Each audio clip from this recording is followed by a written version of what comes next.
It is coming up on 5 to 9. It's Friday morning. You're watching OTB AM. Chicago's Northwestern Wildcats, as you've been aware if you've been watching OTB over the last few months, are going to take on the Nebraska Cornhuskers in the Aer Lingus College Football Classic. It's the Aviva Stadium. It's Saturday, 27th of August. Hospitality package is available now. You just head along to collegefootballireland.com. January tickets will go on sale in March, and as part of that, I am delighted to say that the Northwestern head football coach Pat Fitzgerald joins us in studio. Morning to you. Coach, I think, is the official. Is that the way? It's unusual for an Irish person to go with that moniker, but I think that's the exception. Yeah, I guess technically I've been called a lot worse, so I'll take whatever I get called. But it's great to be on with you this morning. I know, having spoken to the guys, Brendan, the guys who were organising behind the scenes, about when the name Pat Fitzgerald came on the scene before we had any sort of recognition of what you were about, and you're a very big deal in terms of American football in the US. But the name Pat Fitzgerald, everybody was like, well, this guy, he's one of our own. Yeah, right.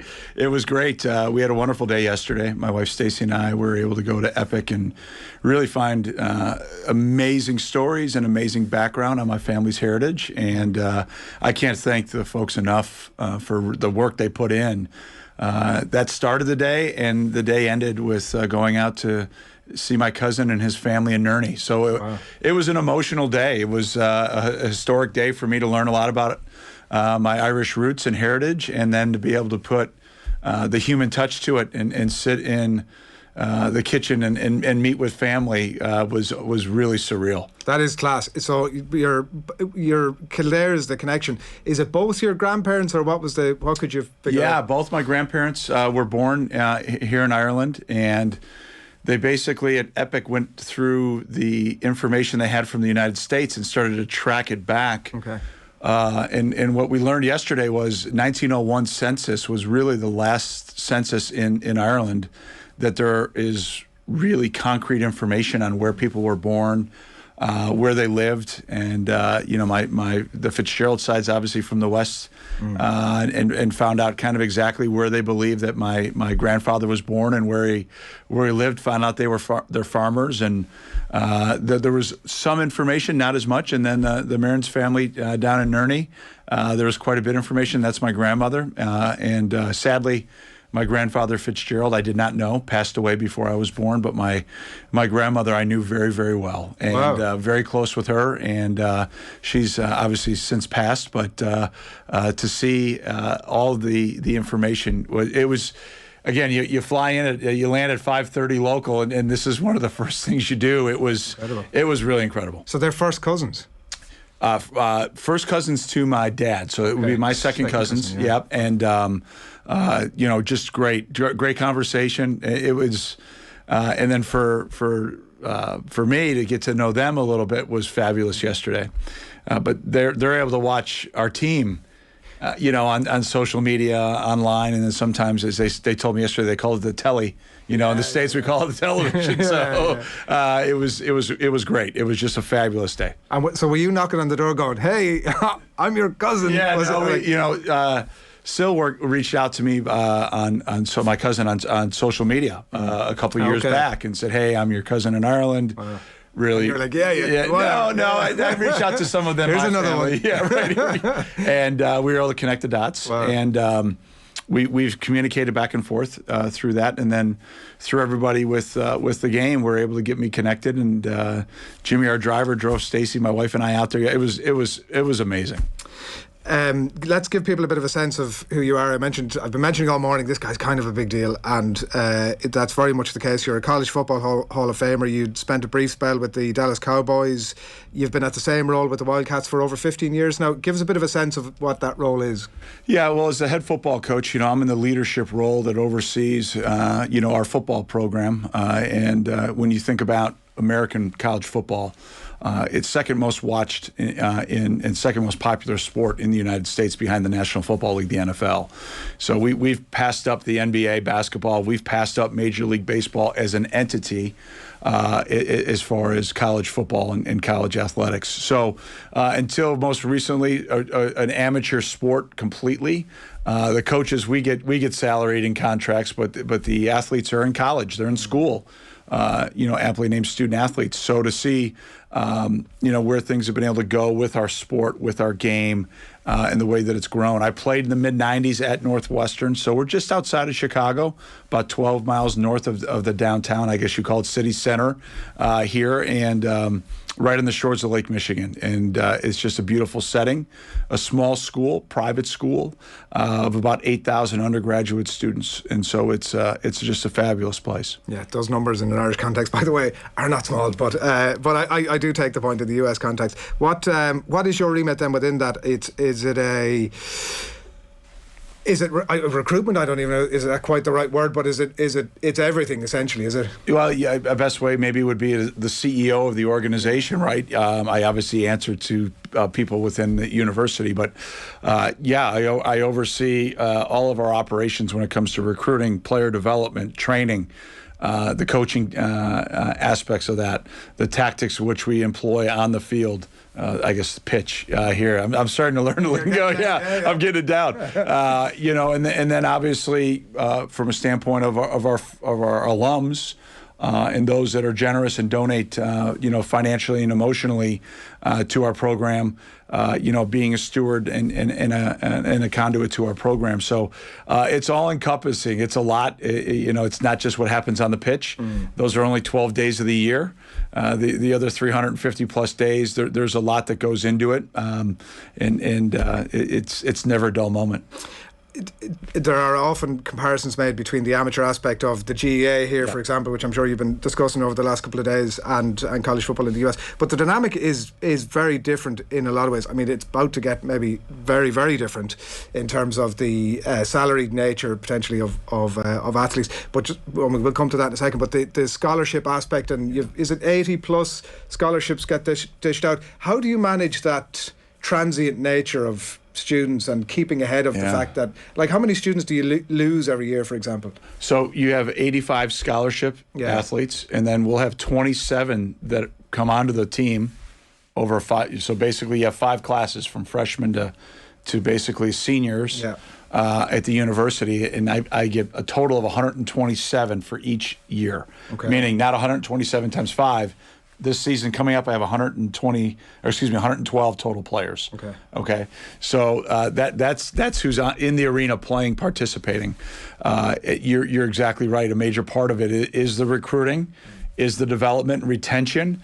But no matter what, you're going to have X amount of seniors move on to the National Football League, and an overwhelming majority across our sport, across every team, don't get that opportunity. They move on to life. Real life, move on to life. So, you're pretty much 25% of your roster turns over every year. So it's that recruiting aspect. How hard is it? I mean, are you sitting down saying I need X?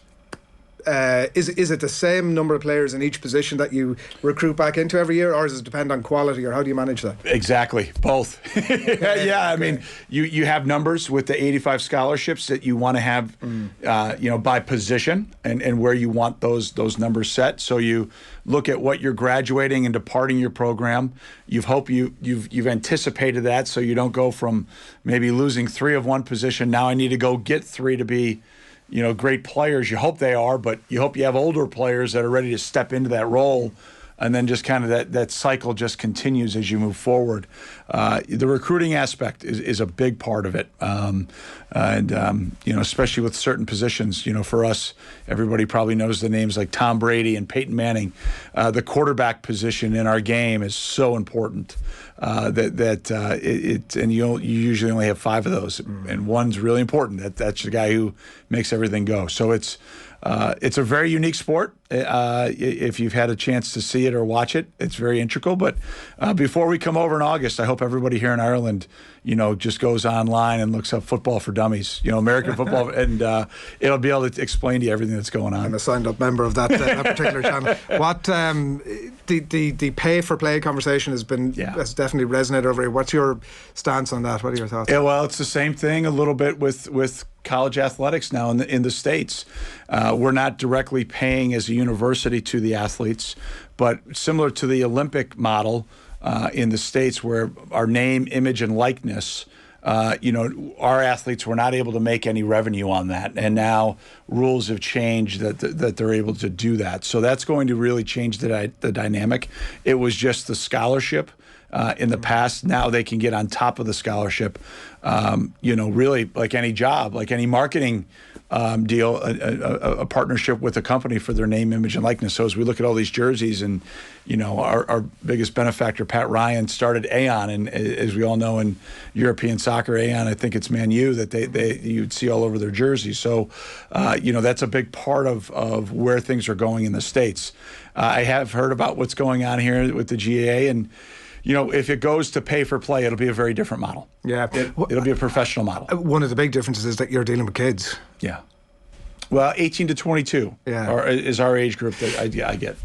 As in, you're automatically creating, in some cases, many cases, maybe millionaires, but certainly very wealthy young people in society. How much in your role, I presume that is occupying a big part of your headspace in terms of how you would potentially manage that situation in terms of, I don't know what it would have been like for me at 18 if somebody had been saying, listen, you're now suddenly getting $500,000 a year into your account. So trying to pre-manage that, I presume, is a big part of your... Well, education, fiscal responsibility and how to properly set a budget, and, how to go about running your day and then looking at a year and then thinking about how to invest that money. I mean, we would do a lot of education to make sure our guys are prepared, and then you hope that they're able to listen and follow that direction. Was it Bubba Cunningham from Carolina? This week he had said it's moving from university student dynamic to employer-employee. Yeah. That is a big old shift. Well, it will become much more similar to our professional football, like the NFL. I mean, it will be a very different dynamic. And there'll be some positives, there'll be negatives. There always is when you have this type of systemic change. We're kind of in the middle right now. We were amateur, and the NFL is on the other side. We're somewhere in the middle. There'll be definite change. We just don't know what exactly that's going to look like. But in our sport, we're regulated by a governing body. Here we have the GAA, and in Ireland we have the NCAA in the United States. And, that's been under fire. It's been under fire through lawsuits. It's been under fire from federal government in the United States. And so where that exactly goes, it's got two main forces really impacting it, with the legal system in the United States and the federal government. So we'll see here over the next possibly under new management at some point. Do you foresee that? Or... Potentially, I've got enough problems, so I'll worry about my issues. That's fair. But when you look at the big picture, it's definitely changing. Last one, does it change the dynamic between the fans and the team? Does that? You mentioned the alumni earlier on. Does that connection just remain, or is there like more of a cynicism of, this is suddenly not quite? Yeah, I mean that's a big part of the discussion. I think by the media in the United States, most college teams are supported by their alums, and then regionally where the university is located. Again, in the United States college football, a lot of our schools at our level are big state. We were talking about the rugby match tomorrow. Two countries, Wales and Ireland. Well, the University of Illinois is our biggest rival. We're in Illinois, the state. They're in central Illinois. We're in suburban Chicago. And so we're rivals, but at the end of the day, their fan base is more loyal to the central part of the state. Ours is more, around, and then because of the nature of our university, we have a worldwide draw of our student body. Where at Ohio State University, largest university in our conference, 65,000 students that attend, right? Their stadium's over 100,000. So, I mean, if you were to think about it this way, we have 8,000 students, they have 65,000. Well, it's the context of your point about the 8,000 earlier. Correct. So when you really look at it, it's pretty unique. Tell us then a little bit about it. I mentioned about the uneducated aspects, certainly on my end, to college football, and to, I think, a lot of people here. What is this a home game now for you guys in August? What comes with a home game? Yeah, well, there's nothing better than the pageantry of college football in the United States. From the minute you wake up, on game day, you'll hear a lot about tailgating, and it's basically, what is it? It's a party, and around the parking lots, around the stadiums, people actually pay to pretty much lease that spot and then throw a party around their trunk of their car. And so it's music, it's drink, it's food, it's family, it's friends. And it's all the pageantry that goes along with that before the game, hours before the game. The parking lots in Evanston, outside of Ryan Field where we play, it's restricted, but it's 4 hours before kickoff, the party starts. Okay, and it starts there in the parking lots. And then, probably similar to around the pubs. You would maybe go from the pubs to Aviva Stadium and go from partying in the pub to then partying in the stadium, and bands and parades. The team will show up, and you'll have, depending on the time of the year and where you're playing, potentially fly over military planes. I mean, it goes from the kickoff all the way to the end. That there's just it's just a lively, passionate event, and especially when you're the road team, you're typically in a very hostile environment. Yeah. There's something a lot about what you're saying that really speaks to an Irish audience as well, I think, in terms of that party aspect of it. So how much of what you're doing now this week is recce, or is this mostly promotional, or is there some of this that you've got the little notebook out and you're like, okay, here's some stuff we can come back to? Yeah, well, a lot of it will be promotional, but then also we're going to go over to the stadium, and I'll get a feel for the logistics. A group of my team was already over last month. To see the stadium, how the locker room's set up. So, all those little tiny minute details all go into the operation of game day for us. So, getting a great feel, I'll go to the hotel and look and see the meeting rooms and how we'll go about it. I mean, we're gonna take 175 to 200 people in my organization, take them from Chicago and bring them here and try to execute that same energy, same passion, same game day, when we come over and have the game, and then bring a bunch of fans. Nebraska will bring a bunch of fans. If you think about it in context, the University of Nebraska, no pro teams in the state of Nebraska. Right. So it is the premier university of the state. Their stadium on game day, when it's full, is the third largest city in the state of Nebraska. Wow. Just inside the stadium. So their fans are passionate. I'm a big fan of purple and white. That's our school colors. We'll have a lot of purple and white. We'll have a lot from Chicago and throughout the United States. But I think the Irish fans in the country will get a firm grasp of Nebraska. And I've got great respect for them and for their fans. Their fans are as loyal as anybody you'll see. So it'll be a great challenge for us, even though it's our home game. Their fans will travel well. What I should have asked you earlier on in terms of your remit. Head coach is the title here in terms of the game you'll go into tomorrow. Head coach is very hands-on, coaching the team thing. Is it same? Yeah, especially during you call it training, we call it practice. Very hands-on. And then I have on my staff one person that oversees our offense and one that oversees our defense. And then the kicking game aspect, I have another person that oversees that. So then I manage those three. So all of our decisions are made collectively together. A few things I wanted to ask you about before we let you away. You have a couple of former players involved in Super Bowl. I do. That's exciting. Last year I started the season with 21 players in the National Football League. Wow. And now to have two former players that played for the LA Rams that are a part of it. I went pretty much... I think 10 or 12 years in a row of having one of my guys play in the Super Bowl. So it's a spectacular experience for them. And then for the Rams, they're playing in SoFi, which is their home stadium. So it should be an interesting game. I saw that you'd signed a 10-year extension, I think, to your contract Northwestern not that long ago. But there have also been other links to a couple of NFL teams. Have you been tempted by that route, as you might say? Yeah, I'm very happy, very thankful for where I'm at. As a former player and student at Northwestern, and being in Chicago, and my wife and I are at home, and they've been incredibly supportive. If you ever come to Evanston and see our campus, it's absolutely beautiful, picturesque on the shores of Lake Michigan. And most recently, the university committed a major facility upgrade, and so the Ryan Fieldhouse, which is our indoor training facility in Wilson Field, along with the Walter Athletic Center, is state-of-the-art, $270 million that we spent to build this state-of-the-art training center right in the heart of our campus. It's not just for our football team.